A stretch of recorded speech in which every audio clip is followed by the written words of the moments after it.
Good afternoon, professors, venerables, ladies and gentlemen, and our aspiring young scholars. Welcome back to the temple for this afternoon's plenary sessions.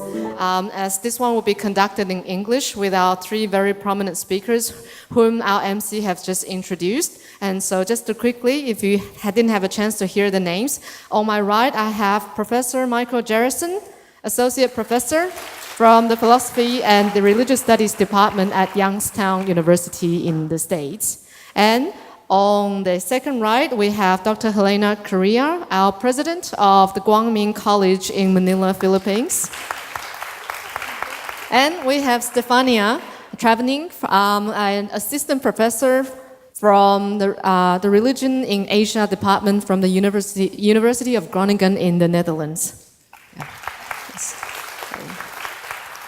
And so to build on our discussion since yesterday on the theme of consensus and openness, we've had a lot of fruitful exchanges since yesterday morning and even this morning in the presentations as well as the plenary sessions. And so this is time for us to go through the professors now in English to continue our discussion on their take on how we can establish consensus as well as openness. And as we understand that we are looking for the Buddhist responses to a globalized era. And even as we sit here, we are a globalized community ourselves already. We come from different cultural backgrounds, we speak different languages, and then we practice different religious beliefs, as well as we come from different expertise fields. But nevertheless, we have come together trying to find a common sense or a consensus among all of us as to how we can proceed. And so we understand that consensus and openness under the topic of Buddhism also gives us a chance to talk about how this philosophy of life or a way of life can find its place in human and cultural identity. And so perhaps this afternoon we'll be able to hear from our professors as to how modern Buddhism can find its potential to transcend the crucial problems of modernity. But nevertheless, in order to do that, we have to first reach consensus in order to discover what kind of openness we can reach. So without further ado, I would like to break this afternoon's plenary session into two basic parts. I would like to begin with a question for each of these professors on their take on how we can possibly establish a consensus on the responses or the problems that Buddhism can resolve. So first of all, I would like to go to Professor Michael Jerryson to talk about how consensus may be established, especially in a diverse society like America. Is it ever possible? Okay? Thank you, Long Sao. I was hoping, if I can, to speak briefly about the problems embedded in reaching consensus. In that, I mean, in order to have consensus, you have to have people who are accessible or present to make a consensus. And the question is, how do we do this? And there's a great model, I think, within early Buddhist sources with the disciple Mahakāssyapa. So the Buddha had many disciples, and they're often been served in different scriptures as showing as models of behavior. Kāssyapa was known as one of the wisest of his disciples. In fact, early on with the Buddha, what they would often do is they would engage in debates. And whoever won the debate, the other side would convert to the winner in that debate. And when he met with Mahakāssyapa, Kāssyapa had a huge retinue of monks following him. And when Kāssyapa lost the debate, you had hundreds of people who converted to the Buddha's way from this. Now, Kāssyapa is noted, whether you look at the Mula Savastivada Vinaya or the Pali Udana, many different sources talks about his selectivity when it comes to receiving alms. And by alms, I mean it was practiced very early on for Buddhist monks to go on alms in the morning and receive food offerings. And Mahakāssyapa was always cognizant of the fact that people who were poorer or those who were ostracized by those in the community often did not have a chance to make merit. And in this way, too, because Mahakashapa was so well-renowned and so respected, everyone wanted to give food to Mahakashapa. And he'd try going out of his way to make sure that his belly was not full from those who were wealthy or those who were most accessible. He'd go out of his way to talking to a woman with leprosy and receive her alms. And one particular example talked about the fact that he heard about this old woman who was very poor in this one area that needed to make merit. And in fact, she didn't have enough money to make her own food. She had to go begging for this food. And when she got the food, it was gruel, it was poorly cooked rice. And on his way to visit her, it was said that the god Indra came down in disguise and tried to offer some divine alms to lure Mahakashapa away. Now, he couldn't refuse. You shouldn't refuse offerings. So he took the offerings, but proceeded on to make sure that he could receive the offerings from the poor woman, her gruel, and made sure to eat it. Now, what was interesting, in one account,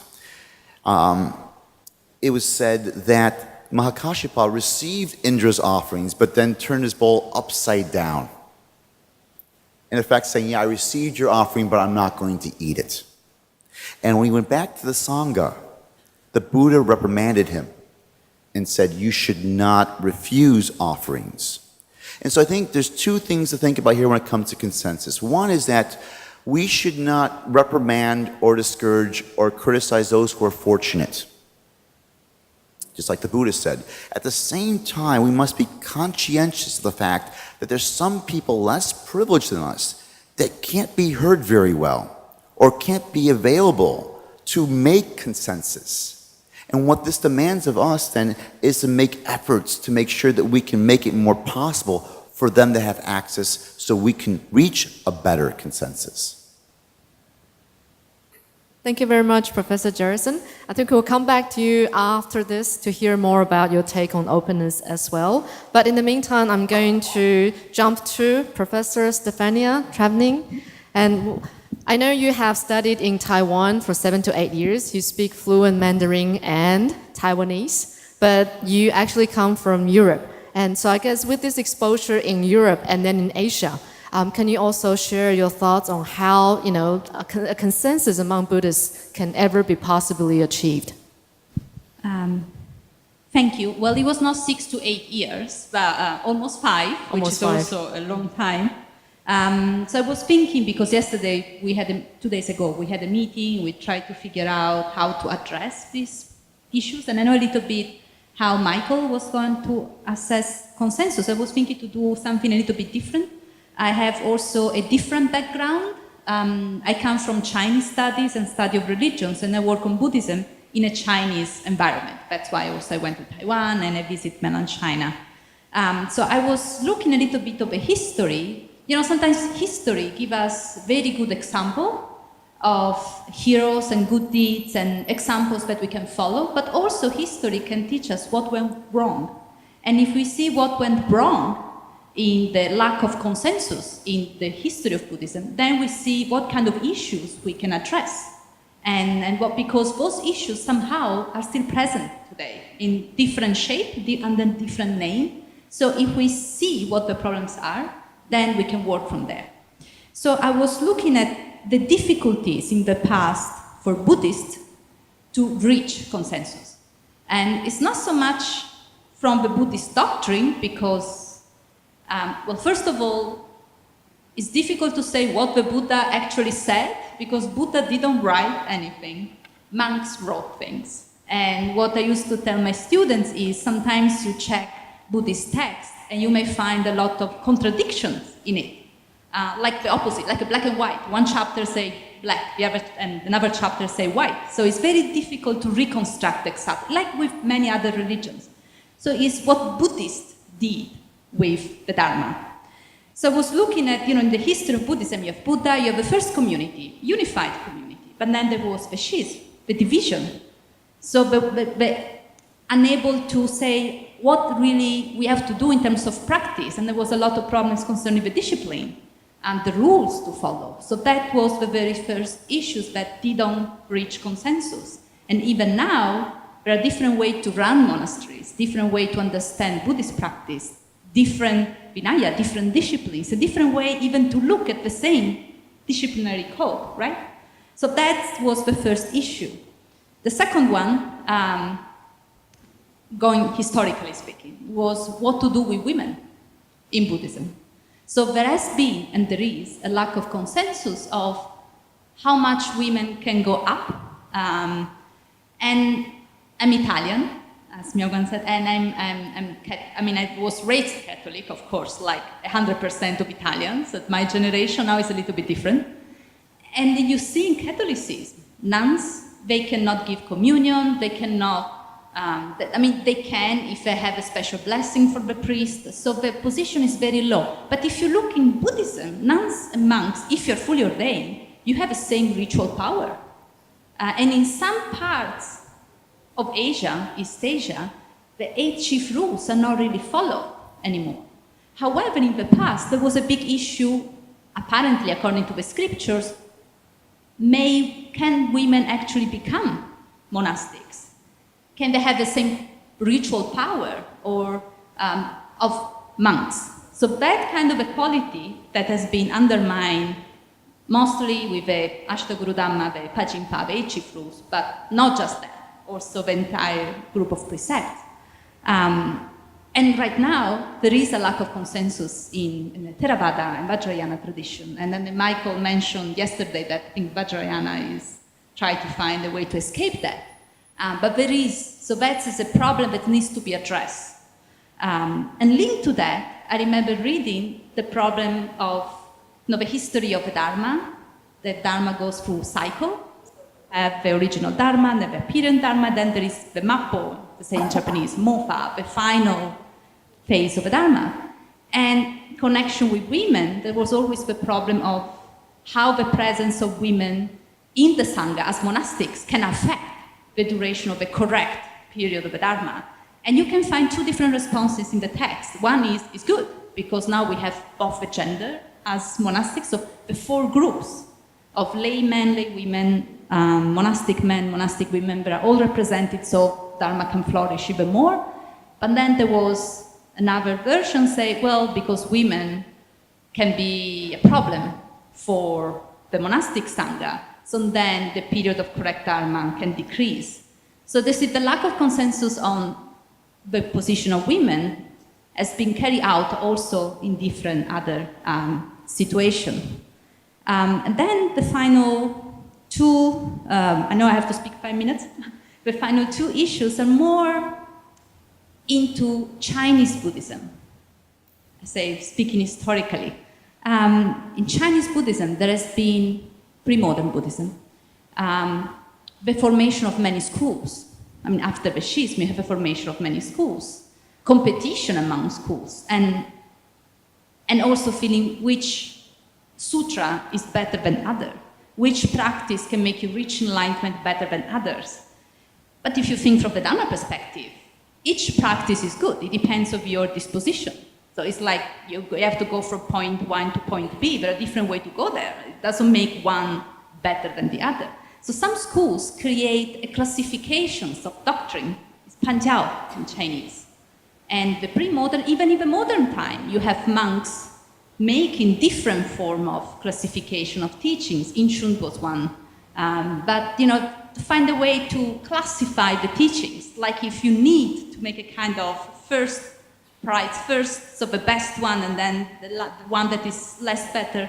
So again, and then that's a final point, sectarianism, that is becoming a big issue. I would say, especially in Chinese and Japanese Buddhism, and in Chinese Buddhism, it goes back to the idea of zong, to the idea of lineage, to ancestorship, to the clan, to the idea of family, that is very Confucian and is very Chinese, and I think has been reinforced a lot in the Chinese tradition because of that. And this has created problems, even today, problems of collaboration or cooperation.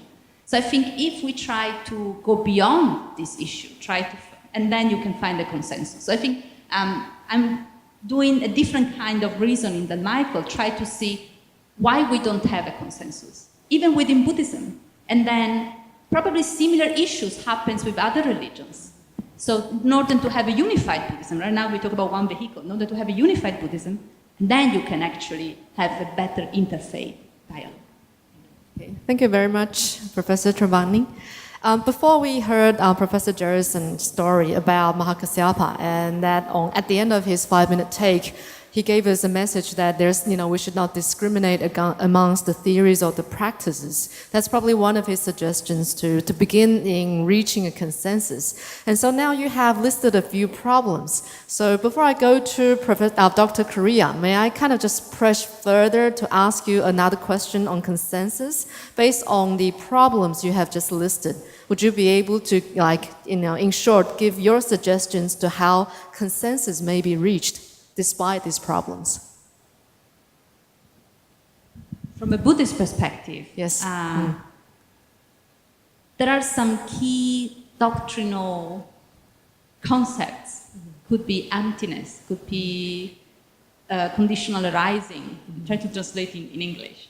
And that, if you really focus on that, you should go beyond. So I don't want to say what many monks in the modern time said, let's go back to the origins, because that is a kind of what was happening from the end of the 19th, early 20th century. If you go back to the origins, you skip all the corruption of Buddhism. But instead of going back to what the Sangha was, because we have no idea how it was, and apparently it was not that nice either, but try to look at this kind of concept that create equality. I don't want to use the term tolerance, because that, I think, also already implies that there is something you need to be tolerant about, but try to find those kind of doctrinal concepts and keep that in mind as you address different situations. Emptiness is the best one that I can think of. Looking at Chinese culture would be other ones. Conditional arising. So whatever can put everything on the same level. And then you can, for instance, with emptiness, you can just throw away all this corruption that comes afterwards. That is something that comes to my mind. And then I didn't speak too much from the European perspective, because then you would think it's more on the second part when you talk about openness. Okay, we shall come back to you a bit later for openness. But for what you have said, I guess to really go back to the essence of the Buddha's teachings, right? Beyond the discriminated interpretations of the Dharma, to see how the Buddha's original teachings can actually help us reach a consensus, in spite of the kind of Buddhist communities that we are confronted with now. Okay, thank you very much. And so we've gone from Professor Jerryson's message on not to discriminate amongst the theories and to practice with equality, and to Professor Travagnin's suggestion on perhaps to once again do a retake on what the Buddha actually wanted to tell us. And so there is a sense of interpretation, the discipline, as well as the practices. And all of these actually fall on to our third speaker, Dr. Correa, who has to realize all three in her endeavor to help the students at Guang College to receive a good education. And by education, it doesn't mean a Buddhist education. It could just mean a whole person education. So very often you will, get a question of, you are not a Buddhist, you're a Catholic, right? I'm not discriminating, but kind of just helping the audience to get a take on where she comes from. And the students at Guang College also come from a variety, a large, diverse range of backgrounds. So how were you able to help them identify the Buddhist values at such depth, despite the fact that neither you or the students are Buddhist? So can you share your thoughts with us? Thank you, Shifu. Greetings to everyone.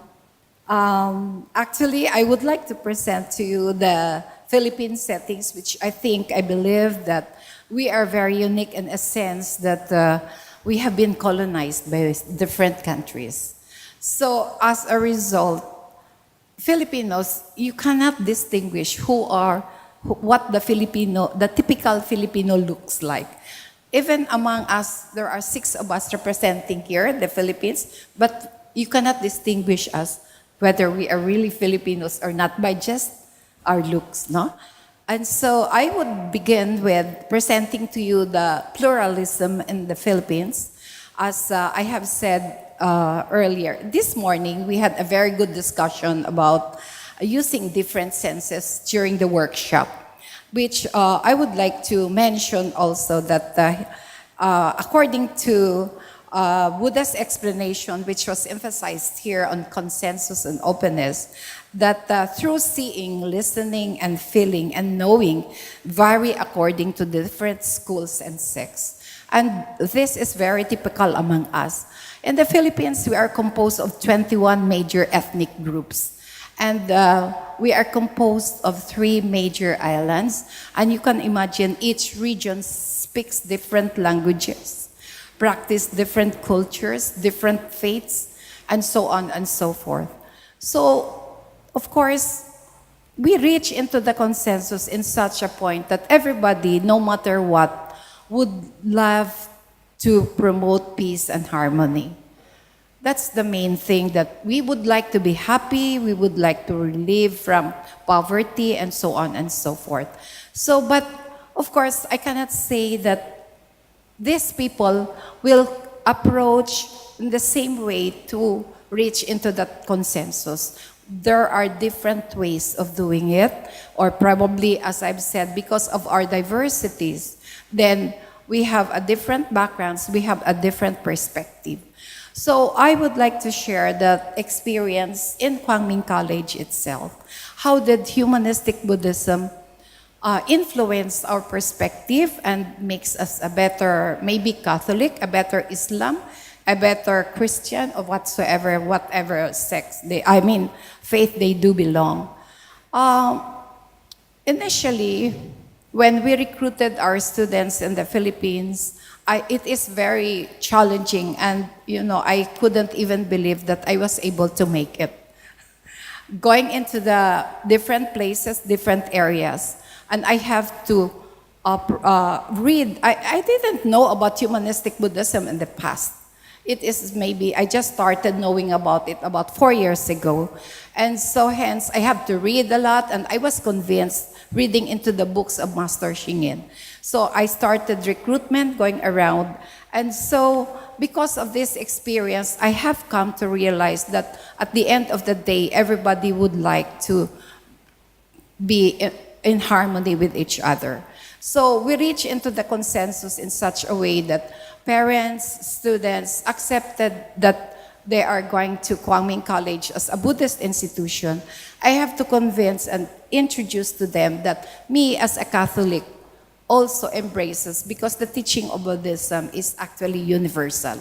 Introducing to them the 3 acts of goodness, I said, think good thoughts, speak good words, and do good deeds. Who among you here who belongs to a different religion will counter that idea, that principles? The 4 givings, okay, then I introduced to them, who among you? And so that is just the basic teachings of humanistic Buddhism. And so if everybody would like to embrace and practice that, I think we, in our own little way, very simple way, is able to promote peace and harmony, and we live happy. So that's just our thoughts on how we are able to accept or address all these challenges. But there are so many things that we have to do, a lot of challenges to overcome. And I would like to share that, there was even a place where I went to and I recruited about 60 students, 20 qualified, and not one of them was able to join Guang College, because number one, they are afraid that first, we are a Buddhist institution, so they're afraid that they will be converted, which is very valid. And I would agree to that. Also, if their information is very limited, their knowledge about Buddhism is very limited. And another thing is because of the Chinese community. So, they're afraid that their children might be victims of trafficking, which is also part of the study of one of our students yesterday, which having prejudices among Chinese community. So all of this, somehow, little by little, we are trying to overcome. And maybe later on, we can also discuss something about how we are able to address this through our openness. And in our curriculum in Guang College, there are certain initiatives that we introduced in our curricular and co-curricular activities. Thank you very much, Dr. Correa. Because in realizing that having understood and put into practice, the Dharma can in fact be a universal teaching. That could be another way for us to understand, how the world can come in to learn or accept Buddhism. Okay? And so now I'm going to go into the second part of today's plenary, and then having understood each of our professors' take on how consensus can probably be addressed, now let's go to openness, right? So I'm going to go back to Professor Jerryson. How do you think, what kind of openness can you already see in a global community? Thank you for that query. I don't see a lot of it, and I guess if I can respond with a story, I think it'd be more helpful, a Buddhist story. So many of you probably have already heard this before. There were 6 blind men who came upon different on the road, and one felt this wiggly, long thing. It's like, this feels like a rope. This other one felt this very thin thing that was slippery and long, and thought this must be a snake. The other one felt something that's very thin, very wide and circular, and thought this must be a fan. The other one felt a very hard, long structure, thought this must be a pillar.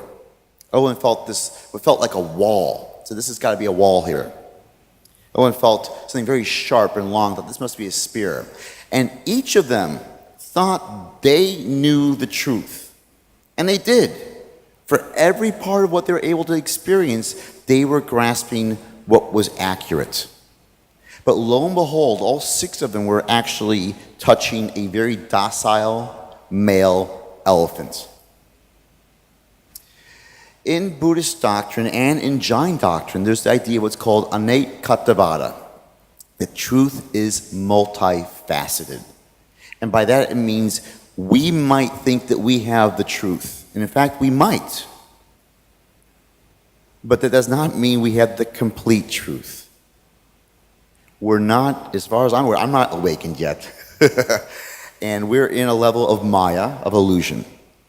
And it's important for us to recognize the other truths that are out there and to honor them. And I think that is necessary for there to be openness.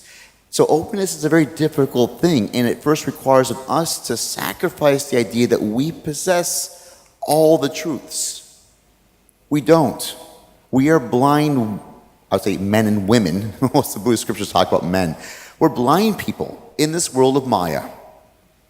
And we can do our best to grasp what we understand and make sense of it and seek what we think is His truth. But we should reconcile the fact that whatever we might have is always going to be incomplete. And that must then allow for us to seek out and encourage and invite other truths. Thank you. I think what you have just said reminds me of what Socrates once said. The greatest thing we can ever know is to realize that we don't know. So Professor Jerryson, you're definitely awakened, especially to this fact there's a lot more to know, right? That's a form of awakening, but certainly a wonderful form of openness for us to keep our minds open, so we can receive more. Okay? And so back to Professor Travagnin, what's your take on openness after all the list of problems? Yeah. Can we open up to this list of problems and find consensus? I will talk about something that I've done last year. So I've been invited by the Vatican. I have this part-time teaching position in the Urbaniana University in the Vatican. And it's great for me. I was asked to give a course on contemporary Buddhism because I had 70 students, and 80% were priests or friars or nuns, Catholics, so really Catholic practitioners. And they really wanted to know, what is this Buddhism? How do monks and nuns dress? What they do every day? And in order to see similarities, differences, in order to build a dialogue. So that experience for me was amazing, especially thinking with the prejudice that we had in Italy that Catholics are conservative and they don't accept dialogue. And then I see how in the universities, which also organize yearly interfaith dialogue, and I think, thinking of Foguash, I think Manchen Pash went there last 2 years ago, something like that, in that same university. And they really want to bridge the gaps. Someone talked about gaps yesterday in a paper. And so they have this environment of interfaith dialogue, and plus in teaching, they do that without any prejudice, without any thinking we are right and they are wrong, so we are better and they are less better. They really wanted to know. And so I realized how important education is and how late education in university is. How in order to create openness, we should be able to bridge the differences in order to build a different world. And then also linked to the Vatican, I was asked a few months before that to give a talk in a conference about identity and individualism. And the idea was, in an era where we have different identities, how can we discuss these different identities in order to reach one global identity? So how different cultures address differences. So I was asked to talk about the Chinese way of diversity, including, of course, Buddhism, but not just that. So I was able to discuss some particular Chinese ideas that are still, I think, in the heart of Chinese Buddhism. And then we know Chinese Buddhist monastery always like to propose Chinese cultures, not just the Dharma. And look at the history of Chinese culture, we can think how differences have been important, essential. I mean, yin and yang, you are healthy if you have the balance of yin and yang, of these two different elements. If you have only one, you are unhealthy, you are ill, according to Chinese medicine.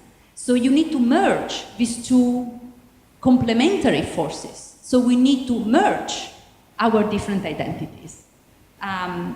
Then the idea of Ti and Yang, the idea to have a basic essence, and then, so for instance, in early 20th century, there was the idea, how can we integrate Western ideas in Chinese culture? So we keep our core of Chinese civilization that they identify with Confucianism most of the time, but even with some ideas of Chinese Buddhism. And then the Yang was the Western ideas. So how can we merge that without losing our own identity? I think this is something that needs to be said about openness. To be open doesn't mean you lose your own identity. You keep it, but you are enriched also with other identities. I think that is an essential point. And something that I keep teaching my students, that me, as I was a student, I remember the second time I was in Taiwan. I was a student at the Zhengzhou University, and I had a scholarship, and Taiwanese scholarship can be very tough. So every 3 months, I think, I had an exam. Well, there was an exam at the end of a semester, at the end of a term, and I have to reach 85% of 90% in order to keep my scholarship. So there was a lot of pressure. And I was very, very nervous. And I remember talking to a nun from Foguanshan. And I told her that I was very anxious about the exam. I said, okay, let's go to the temple. And we went to, Taipei Songshan. There was Taipei Taochang. But behind, there is this temple where any sort of, I don't want to say deities, but any sort of divine entities are there. And we went to Matsu. And she explained to me how to use the half moon. And then I looked at her and said, that's not Buddhist. And you are a Buddhist nun, so why are we here? I said, but that's Matsu, and she protects all the Taiwanese. And I was not Taiwanese, but anyway. So, and she explained to me what I have to do, and I was impressed of how a Buddhist nun, it was actually encouraging me to approach also non-Buddhist identities. And that I thought it was, and then I started looking at these friends that I had, non-monastics, they were going to different temples, and the idea that for this particular situation, it's better to pray that particular, I don't want to say God, because some, for instance, Guanyin Bodhisattva, or for something else, if you have an exam, you go to Confucius or Wenchan, right? And they don't see a problem in doing that. They don't see a problem in being Catholic, but also work in a Buddhist college. So that for me was a big lesson of inclusiveness and not exclusion. And coming from Europe, I see a very different attitude. You are a member of one religion, and you may go as a tourist to some other temple, or mosque, or a synagogue, but don't forget that you are a member of that religion only. And I remember before going to Taiwan the first time, I was gonna live in Foguanshan for 6 months. My neighbor, a very lovely lady, but my neighbor looked at me and said, "But don't forget you're Christian." And I didn't see it, but for her, because of ignorance, because of lack of education, and because of the way that exclusiveness is promoted as a value, in Europe at least. And we can see that from the regulation, from the governance of diversity. You know, when we talk about diversity, there is a governance from the top down.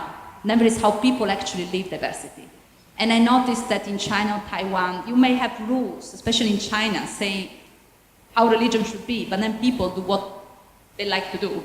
So, but in Italy, I think, or in Europe, the governance kind of respect then how it's reflected of how people behave. At least that is my experience.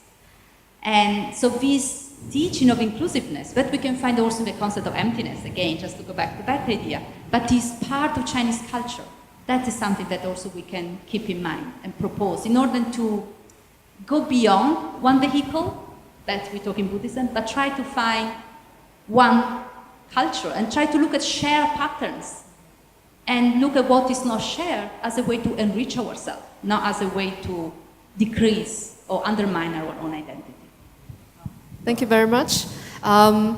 I think in saying that, yes, now we're given the option to establish a global identity, something that is common we can share without having to lose our own identity. That really is a game-changing equation to think that it's no longer 1 + 1 = 2. Right? What Stefania has said is 1 + 1 can be greater than 2 if you know how to make use or benefit from what you decide to include in your life. Okay? It's a better one. Yeah, It's still not the the one. 2, it's a better one. Very interesting. Thank you very much. Okay. And so now let's go to Dr. Correa. I know you wanted to talk about openness also from the perspective of Guang College. Okay. Yes, and before Guang College, I would like to share my personal experience, my life as president of Guang College, being a Catholic. It's a common question that, many people, especially, they know that I was brought up in a very religious family. And I grew up with a nun. Since I was in elementary, I lived with a nun because I was schooled in a nun, with a nun, So they were wondering, what are you doing in a Buddhist institution? It's a big question. And many of my friends, my relatives would ask me, are you a Buddhist now? So I said, I'm still a Catholic. But had I known Buddhism earlier, I think, it will be more an advantage on my part and also to other Catholics or also to other people of different faiths. Because I don't see any conflicting issues there between your faith and Buddhism. As I said earlier, Humanistic Buddhism is very universal and it makes us a better person. So I was my students, of course, are sometimes confused and they are worried, their parents, their relatives, and in fact, some of them are even convinced by their relatives to get out from the college because they know that it's a Buddhist institution. But we talk, and then they they experience that there's nothing contradicting there. In fact, I myself say, I joined chanting, I joined meditation, because this is exactly what I've been doing before. Even when I was a Catholic, I was with a nun. We do meditation, we do the usual morning and evening prayer. That's just practical, almost the same. With the idea that you transfer merits to other people, you become grateful to people who help us, etc., all these things. So therefore, I myself becomes probably legacy on the others, that there is no harm in practicing Buddhism. So I believe that Master Xing Yin has really planted this seed in the Philippines as a Catholic country. And I even said to my students, you are more lucky because you have learned Humanistic Buddhism ahead of me. So in Guang College, we have certain initiatives for this openness. So both curricular and co-curricular activities. In the curriculum, we integrated Introduction to Humanistic Buddhism as an institutional mandate for all the students to take. And for curricular activities, there are certain things that we do, like we are actively involved in Interfaith. And so maybe we can show some photos there. You see, we have, during the Interfaith, we have this Angat Kabataan Peace Camp, where our students joined certain groups coming from different ethnic groups, different faiths, etc. So they interact with our students, and our students also got the chance to know more about their own culture and practice. So we also have this Interfaith Harmony Week celebration, wherein our students are given the chance to talk to different leaders of different faiths. Okay, and we have also this socio-economic engagement, socio and civic engagements, where community exposure programs, like we introduced 3 acts of goodness through our program on resounding peace and harmony through 3 acts of goodness as part of our community service. So we go out to the provinces and introduce to them the 3 acts of goodness and the 4 givings. And I'm so happy to say that the parents, the teachers, knowing all these things that we are teaching the students, are happy, and they are glad that we have inculcated these values on our students. So we also have the chance to bring the barangay kids to our college and expose them to the certain cultural activities in the CCP. So you see, we have here some students that we taught during the workshop in the community in certain schools about these 3 acts of goodness. All right, so we can go on. So even in the dance and theater workshop, we integrate all these values, and all of this, I would say, is part of openness. And in the community, I require our students to volunteer when they go home to their respective places, respective residence, and volunteer. And so they started gathering kids within their community and teach them these 3 acts of goodness. So also, we also had this research and symposium engagement involving students in the Life and Chant activities, where they got the chance to interact with people and students from different countries. So I think all these activities that we are doing are opportunities for our students to have this chance of openness, because the more they are exposed, the more they broaden their perspective and learn more from each other.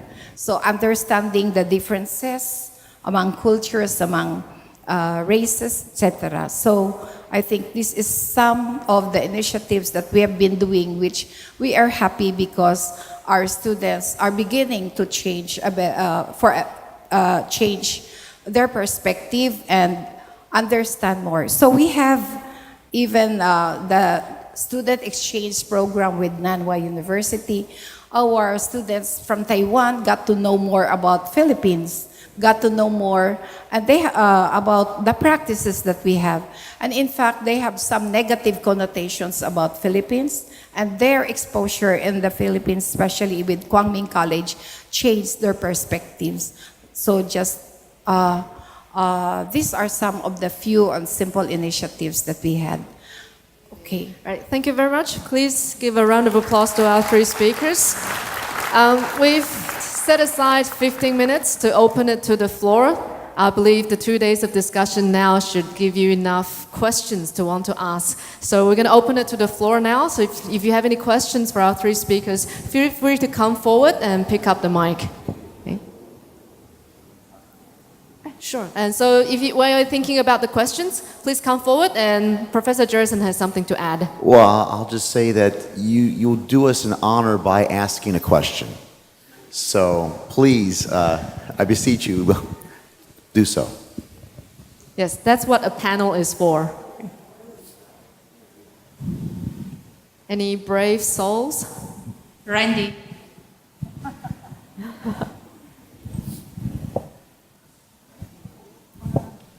Do it. Okay, thank you for the wonderful talk and discussion. I have one question. How do you deal with, we might be open, but when you are dealing with others who might not want to be open, how do you respond to that? Thank you. Okay. Would you like to address this question for any particular speaker? Anyone. Anyone. Okay. Quickly? Understand? You want to? We can sing together if you want. But I think that, as I said before, education is extremely important. But education starting from when you are a kid. I don't want to be negative, but I doubt that this generation, I look at you are people that you're going to be parents, and then you can actually transmit these values. But there are a lot of old generation that it's very difficult to tell them to click, to switch. So I think education since the beginning is, I don't want to use the word tolerance or whoever, but if someone is very hostile, it's also very difficult to discuss with this. So build a community of people who are not like that. And the more these people are, the better it is. If I can give two examples in my life, you asked us to reflect on ourselves. So I grew up being very homophobic. In high school, I remember making fun of people who I thought were acting gay or seemed gay. And it wasn't until college that I had a friend who wanted me to meet one of her friends who was gay. And we sat down, and I realized that all these stereotypes I had about them being different, the mannerisms, the language, he didn't have this. And it required me to first be willing to meet with him, and then to challenge my own views of, well, what do I think this person to be? Why is this person so different? And during our conversation, he's like, just so you know, I'm not attracted to you. I was like, oh, okay. I didn't know how to take that, right? But it made me also conscious of what I was projecting. I was projecting that, if someone was gay and they were male, that they must be attracted to me and they must come on to me. That wasn't the case. And so I think I grew from that. Recently, another example of this was I was being interviewed by the school newspaper, and they were asking me about why I was so passionate about women's issues. And I was explaining my views on this, and he came out and said, look, I'm part of the MRA. And for those who are not familiar with this, in the United States, it's Men's Rights Association, who feel that women have more than equal rights now. And in fact, they're making use of their privileges beyond this equality and taking advantage. And in fact, if you go on YouTube, there's women and men professing this view. And for me, I felt I was diametrically opposed to this person's views. And no matter what I said to him or evidence I gave him, did not dissuade him from those views. But I had to, at one point, recognize that he's a human being, he's got his rights to his views, and I have to think beyond his particular viewpoint. We are more than one viewpoint. And I could probably see eye to eye with a lot of other compassionate issues, but I could not see eye to eye with him when it came to issues of women. But that didn't mean I couldn't be open to hearing him and open to him as a person. Maybe I can answer in our own experience.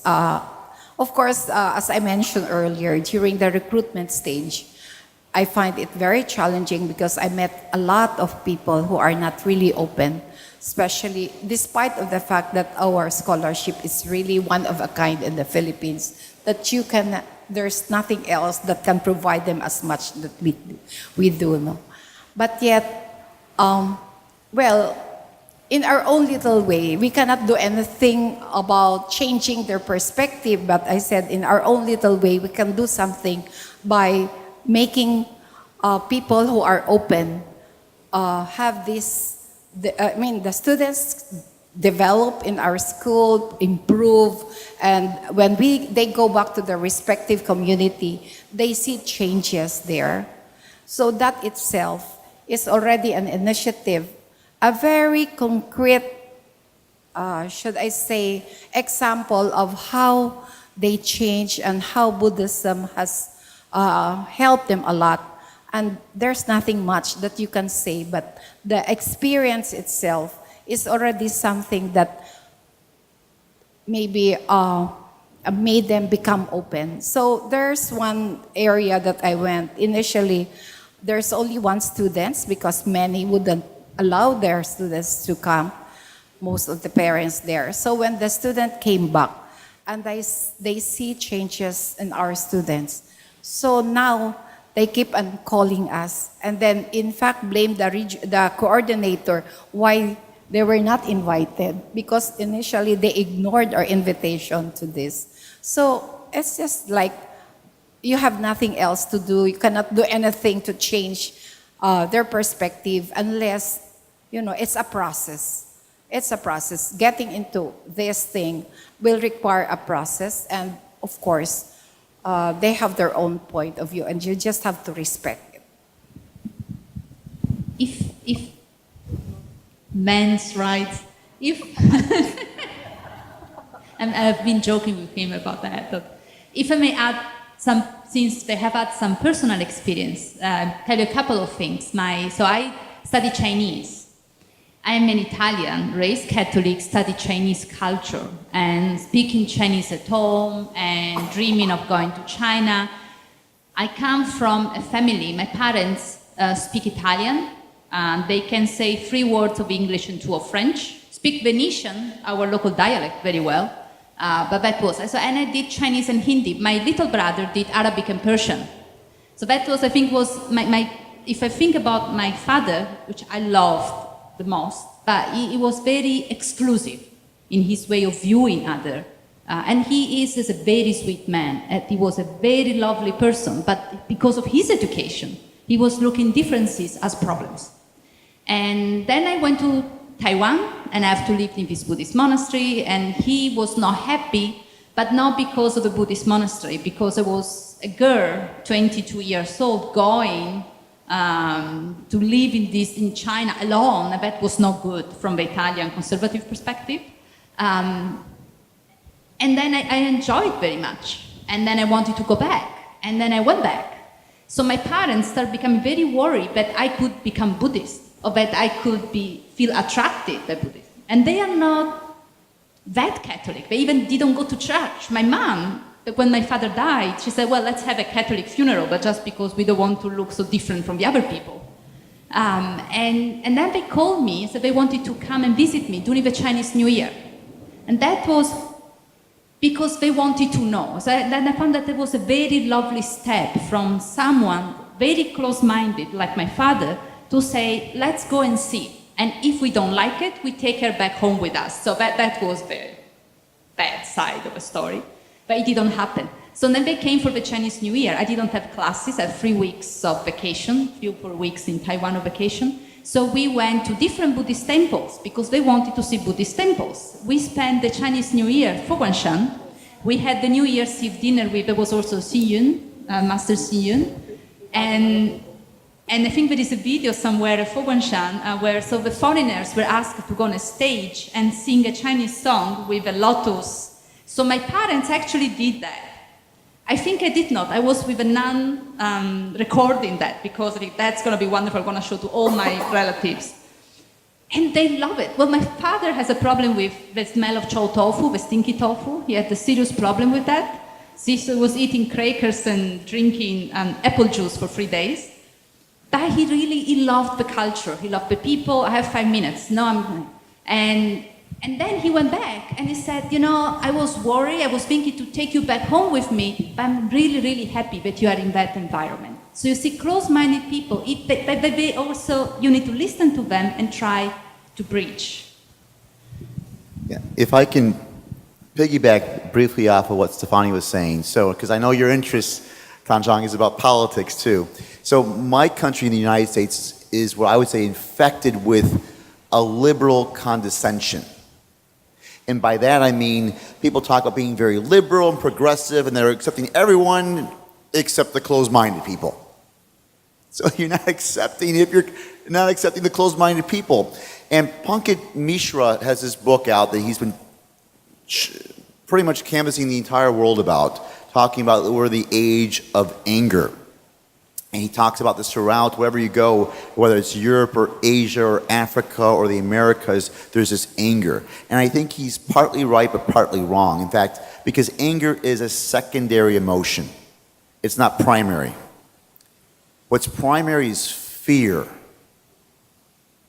And so what's happening, for example, in my country is that people are fearful of the other. They're fearful of those people who might be coming into the country who might be dangerous, regardless of the facts. And what's happened is people who are liberal are just saying, no, you're not right, you're ridiculous, and they're not being heard. So when you're fearful and your fears aren't being heard, it exacerbates things. It makes things worse. So just like what Stefania was saying, what needs to happen is we have to hear them.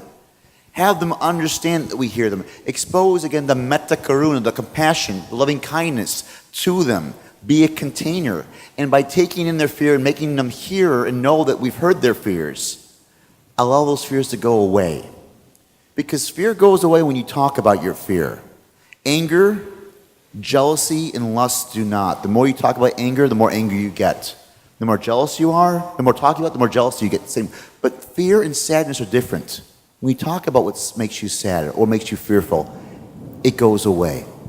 And the funny fact is anger affects you more than the other people around you at the very end. But I know we have just a few minutes, but when we were discussing this panel, we talked about globalization. I do believe it's not that this is a global war. I think that we had globalization in the far past. When we talk about religious diversity and have been involved in different projects, we also talk about late antiquity and Rome, for instance. But we are in a new era of globalization. We have the era of this bombing internet and information, and there was the paper about that. What do we do with all this media? And what Michael just said, it just goes to the problem. So how we control the flow of information, how we can control and educate that.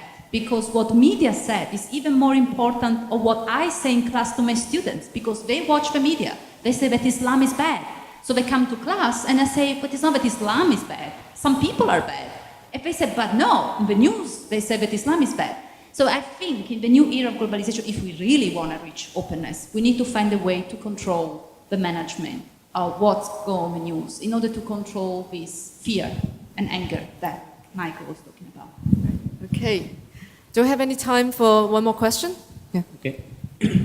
Thank you very much for giving this opportunity. I highly appreciate regarding the choosing of the topic for the conference. In Sri Lankan context, even the two words are very significant at present. After the war, the government took a lot of activities for the consensus in Sri Lanka. Actually, lot of activities work out. Actually, the 3-language policy, just teaching Tamil people Sinhalese language, Sinhalese people Tamil language, and those things work out.